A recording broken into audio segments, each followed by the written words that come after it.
Salam alaikum. Bonjour, bonsoir plutôt.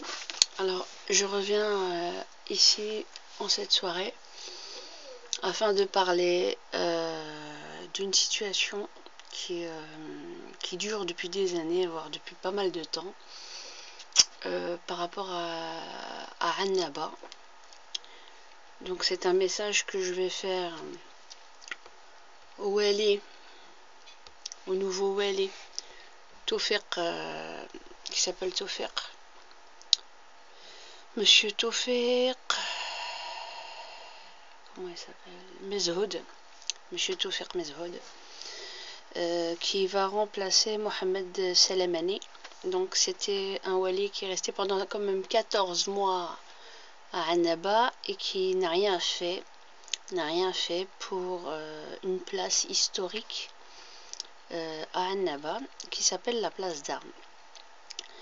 Alors, je voulais faire ce message notamment à ce nouveau wali qui vient et qui est parachuté de Béjaïa, comme quoi finalement au niveau du pouvoir central on se débarrasse des uns pour mieux finalement ensuite aller ailleurs, voir ailleurs, au lieu de faire face finalement à nos manquements et notre irresponsabilité, au lieu de faire du face-à-face avec les citoyens pour qu'ils puissent avoir gain de cause face à un wali qui est déserteur, qui ne fait pas le nécessaire. Depuis longtemps, ils ont laissé donc cette place se dégrader. Il y a aussi une dame qu'on a tendance à vouloir laisser dans l'anonymat, dont on a peur apparemment de donner le nom, qui fait partie donc de la direction de l'urbanisme de Annaba. Elle aussi apparemment, voilà quoi, je veux dire, c'est médiocre, c'est médiocre. Même les journaux n'osent même pas donner le nom de la dame qui obstrue et qui bloque les dossiers quoi, pour les investisseurs ou bien ceux qui ont des projets pour faire du changement. Donc pourquoi je reviens sur Annaba et notamment sur la place d'Armes par rapport à ce lieu qui est historique et apparemment il y en a beaucoup qui n'en ont rien à faire, tout simplement parce que on dirait que c'est programmé depuis très très longtemps d'essayer d'effacer toutes les traces historiques et ne serait-ce nos emblèmes de résistance. Parce que la place d'Armes est un emblème de la résistance, pour ceux qui ne le savent pas. Et je pense qu'il y en a beaucoup qui ne le savent pas. Que la place d'Armes, à la base, est un lieu de résistance. On va remonter loin dans le temps, on va aller en 1838 pour parler de El Arbi. Qui est El Arbi? C'était un homme qui faisait simple de Guelma, qui faisait donc les besognes, qui étaient traités mal par les colons français, un peu comme tous les indigènes, pour certains qui devaient supporter le joug colonial. Puis un jour il s'est rebellé, il ne supportait plus de se faire humilier de la sorte dans un café sur la place d'Armes. Puis il prit je ne sais pas des armes et il résista à deux colons, il les tua, puis s'enfuit et où il fut recherché, il s'enfuit un peu plus haut dans les montagnes et à Guelma, donc du côté de Soqara Sorah. Pourquoi je dis ça? Parce que si on ne connaît pas l'histoire, on ne peut pas comprendre qu'il faut faire attention à certaines places qui ont un passé, qu'ils sont connus depuis très très très longtemps, depuis des siècles, et on fait en sorte finalement de dévisager tout pour ne laisser plus aucune trace. Ensuite, l'insurrection de 1871, de 1871, il faut savoir aussi que El Arbi était un proche du Hajj Ahmed Bey. C'est d'ailleurs lui qui a été aussi pour qui on voulait sa peau. On verra avec Abdelkader encore. Ça revient, c'est récurrent parce qu'il y a beaucoup de choses à dire, mais vous allez mieux comprendre beaucoup de choses.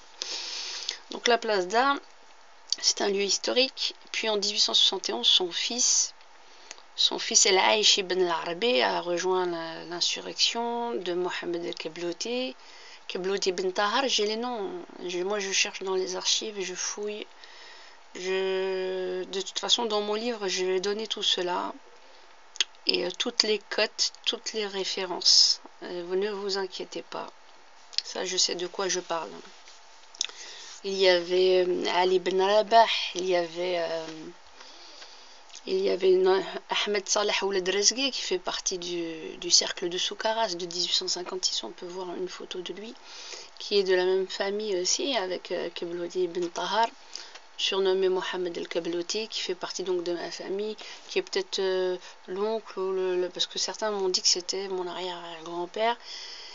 Dans ma filiation, de toute façon aussi, j'ai mis mon arbre généalogique. Donc il faut savoir que Mohamed Keblouti et le Hajj Ahmed Bey, donc comme je dis, étaient proches des Hanansha, que Zarouriya et Tifesh sont des places clés, Ain Sinnour, la verdure, c'est-à-dire Mashrouha, aujourd'hui.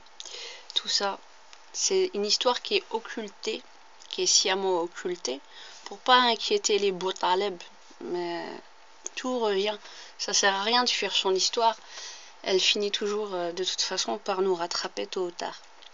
Donc, il faut savoir aussi que la résistance de 1871 s'est faite aussi avec des Marocains qui vivaient dans le Beylik de l'Est, qui étaient installés depuis longtemps, des Marocains qui étaient installés à l'Est. Et les Tunisiens aussi qui rapportaient du renfort, j'ai les noms, et notamment le colonel au général Delahogue qui écrivit, qui tenait un journal et dans lequel je suis en train de fouiller un beau bloc de jour pour jour de tout ce qui s'est passé autour de Zarouriya. Il y avait Pouget aussi, colonel Pouget. Leurs écrits, je les ai.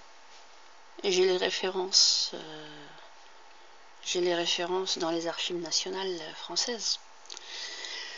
Faut fouiller, faut être curieux. Puis si on lit pas, ben faut pas s'étonner. Donc voilà. Donc ce qui fait que pourquoi j'ai dit que les Marocains, il y avait des Marocains qui faisaient de la résistance dans l'Est lors de l'insurrection de 1871. Je vais vous donner des noms. Vous avez le Hajj Abdelkader, qui est un Marocain. Vous avez Mohamed El-Tanjawi, qui était imam et marocain aussi, qui faisait l'appel à partir de la mosquée pour la résistance aussi. Mais on va comprendre en revenant en arrière comment il y a un malentendu avec le sultan Moulay Abdelrahman. Parce que du point de vue français, on l'a fait passer aussi pour un traître, comme quoi il était content de se débarrasser d'Abdelkader. Mais il était content de se débarrasser d'Abdelkader, mais c'est pas pour les raisons que les Français donnent. C'est pas pour ça qu'il était content finalement de se venger d'Abdelkader. C'est pas par rapport non plus à son propre pouvoir. C'est parce qu'il a compris que le vrai pouvoir se trouvait à l'Est et que c'était lui qui avait été le traître et que finalement Abdelkader avait joué sur tous les tableaux. Aussi, je me demanderais à Madame Boutaleb et toute la famille Boutaleb, d'ailleurs où j'ai des archives que je récupère même de la Bibliothèque nationale sous le nom de Ali Agas pour nous expliquer comment leur aïeul aussi faisait partie de la franc-maçonnerie. Et il y a beaucoup de choses, même l'émir Abdelkader, et puis ensuite qui s'est désisté, voilà. Il y a beaucoup de choses à dire. Alors la loge Henri IV, et la loge de l'Orient, et des pyramides. Les Boutaleb sont nommés Boutaleb, je crois, Mohamed, je vais vérifier. Mais j'ai les documents et j'ai les archives. J'ai tout sur mon disque dur et j'ai tout sur...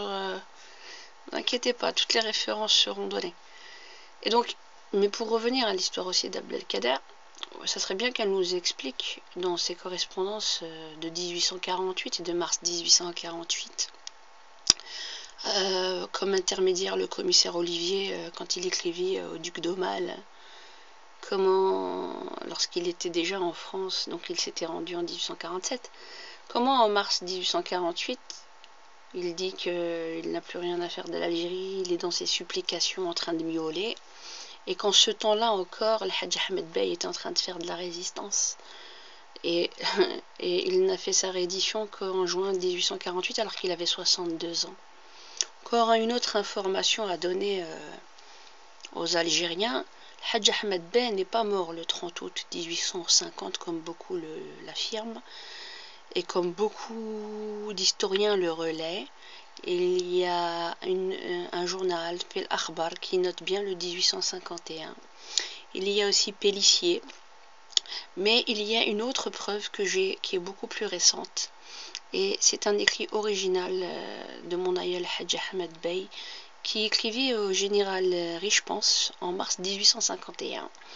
Il y a quelque temps de cela, la lettre a été de 3 ou 4 pages, a été vendue auprès d'un commissaire-priseur dont l'authentification est certaine. Il y a eu un acheteur et je m'attelle à être en contact avec eux. J'ai contacté les bureaux en question pour essayer au moins d'obtenir une copie. Voilà. J'espère donc à Monsieur Tawfiq Mezhoud, qui a ses nouvelles fonctions depuis octobre 2018, qu'il fera le nécessaire pour réhabiliter toute la place d'Armes comme il se doit. Je n'occulte pas non plus la résistance que mon grand-père a fait, El Aish L'Akhdar, pour ceux qui connaissent, et qui connaissent aussi les anciens habitants de la place d'Armes de Annaba, à savoir Madame Odette Siantard. Bonne soirée.